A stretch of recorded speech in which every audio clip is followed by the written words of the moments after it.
This is the 217 Recovery Podcast with Corey Winfield. You know, when people like reach out and ask for help and it's something as simple as, hey, shipping her a box of tampons. The one thing about this girl is she's never asked me for anything. She may have hinted about tampons. The 8th of August, 2020. My name is Corey Winfield, and this is the 217 Recovery Podcast. A lot of people ask me, what's up with 217 Recovery? What does that mean? What's going on? And I figured we've been kicking it for over a year, and if you've just started listening, or maybe you were listening a couple months ago, just started listening again, and you're like, wait a minute, where's everybody at? Where'd everybody go? I figured instead of just saying, hey, go listen to this episode or listen to that episode, I could do kind of a refresher of the 217 Recovery Podcast and 217 Recovery. So when people ask me, what's 217 Recovery? I tell them, well, we're a 501c3 nonprofit who provide hope and inspiration for people in early recovery and those still in active addiction. You know, we are an educational-based program. Our goal was to, hit the streets and go talk to as many people as we could, including schools, jails, treatment centers, just to get the message of hope out there and kind of change how people have branded the addict and the person in recovery. To show, hey, look, hey, we're good people, and actually we're living productive lives now, and there's nothing wrong with that. COVID-19 happened. And that kind of changed the game. But how we got started, though, I have been through many treatment centers, 15, and some of those were mental places as well, mental health. And in my opinion, those go hand in hand. I think it's really hard for someone to just go to a treatment center and all they focus on is, the drugs, because there's a lot going on in the brain that affects the drugs. And that's pretty much why we use the drugs in the first place. So 15 of them started back in 2015 in January. My liver failed. Kidneys shut down. I was in the hospital a month about, and they said I had a 98% chance of dying. That gives me a 2% chance of living. Yeah, here I am. I started the journey there, and that's when the doctor, asked me how long I've been an alcoholic. Told him I wasn't, and all that stuff. And I really started thinking hard about, maybe I am. And leading up to the liver failure, I was starting to shake quite a bit. And it would happen at work. I wouldn't drink at work. So it would be around 5 o'clock it usually would start. And then it would be 4 o'clock, and then 3 o'clock, and then noon. The shakes would start, and I knew something was wrong. I knew that wasn't normal. I just didn't know how to stop it.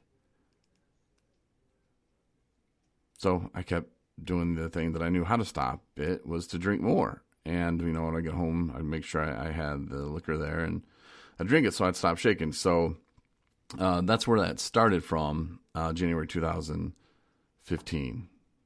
I didn't need AA, didn't need any of that stuff. I got out of there. The hospital, went back to work, and didn't need counseling, didn't need anything, and tried counseling once. Wasn't for me, and the guy kicked me out, actually. He told me I wasn't ready. So I ended up relapsing 4 months out of the hospital and went to a rehab in California. That was my first one. And it just went from there. I left early. That was my theme of going places. I would leave early. I would be there maybe a week, 3-4 days. I'm like, man, I got this. I'm good. I'm out. See ya. And that's why I racked up so many in it's like 4 years. I had my last drink. It was on the 15th of December in 2018. So coming up on 2 years this December, I'll be clean. And when I went to my last treatment center, it was Bear River Health, which was in Boyne Falls. And normally I don't usually refer to them by name, but in this case I will. That's where I went in early 2019. And I was court ordered, so I couldn't leave early. And I was supposed to be there for 90 days. So while I was in there, I remember walking through the doors after like day 3 or 4, and I just thought, you know what, man, this is where you're going to be for a minute. So let's make the most of it. Let's sit back and don't rush things. Just take it in. Listen to what people have to say. Because clearly I'm not getting it. And yeah, they talked about some of the same stuff I've heard over and over and over. But I really started to look at myself, and I knew emotions had caused me to drink. At least that's what I would say. I'm like, well, my emotions, like I'm feeling this way, so I drink. And part of that's true, but I didn't deal with the emotions. I just covered them up. I guess you could say I dealt with them by drinking. But they were still there, so I didn't really deal with them. So when I was there and I was forced to be there, I realized, okay, well, let's put this to the test here. Let's have some fun. Like I said, let's make the most of it. How can I have the most fun and learn about myself? And there were other people that really helped me with that. There were people that I could not stand there, hated them. And there were people that I loved, and still talk to this day. And then there was, okay, what's my future?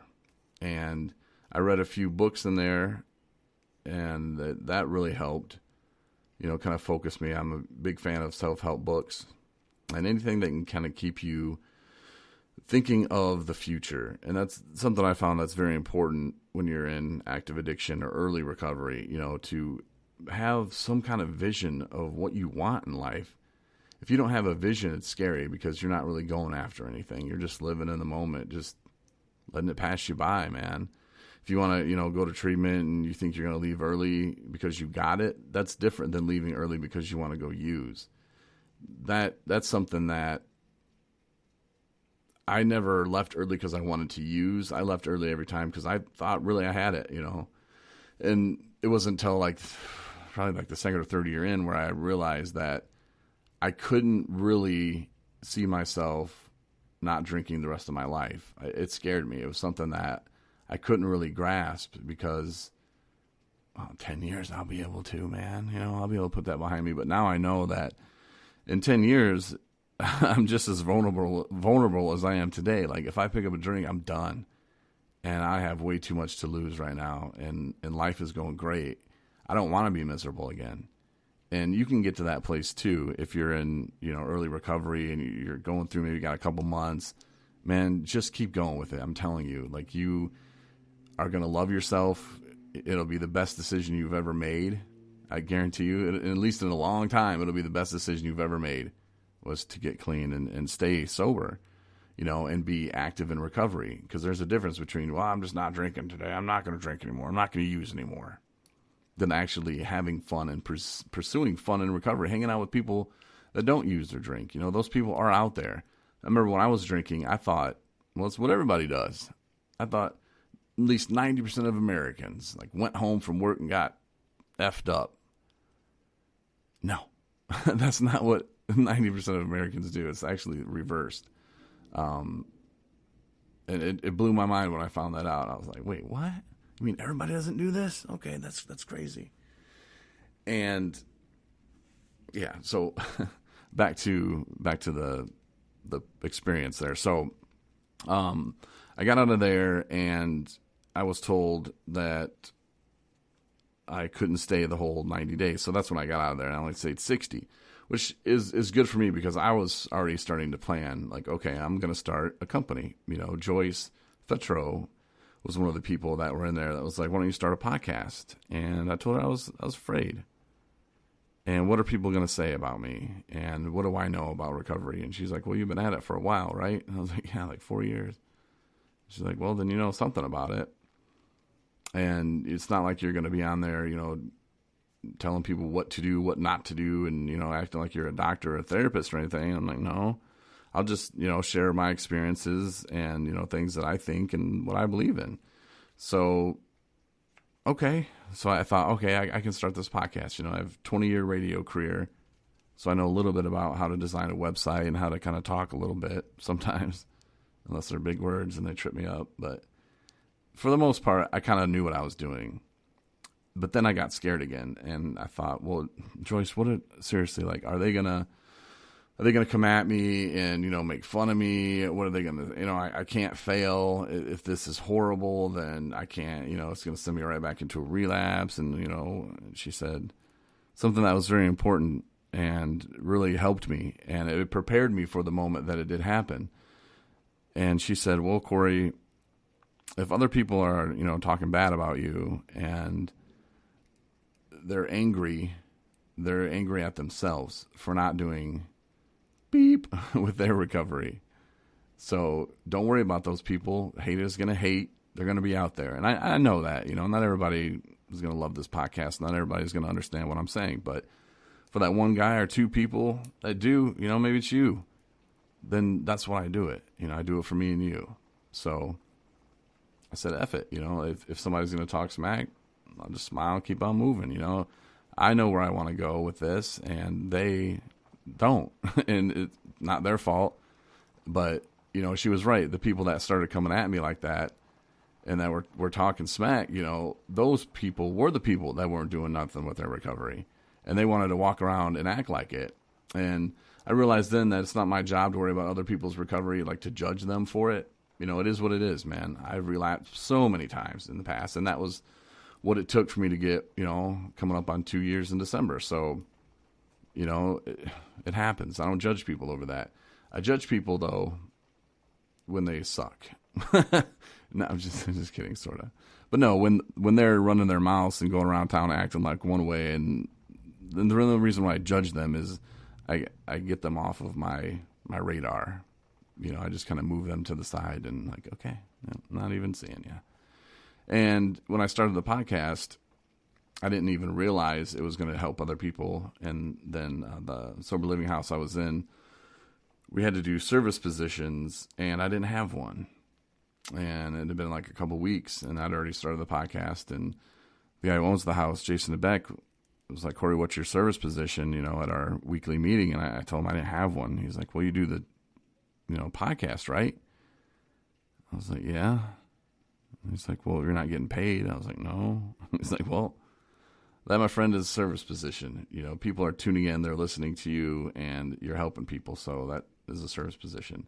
And that made some of the guys in the house mad that were like, well, I pick up at the AA meeting on Tuesdays. I run the dishwasher there, And it really made them mad, but I didn't have time for that. I just kept moving. And then we got the media sponsorship for the 2019 UFAM rally, which is coming up in September on the 24th this year. It was supposed to be in May, but they moved it.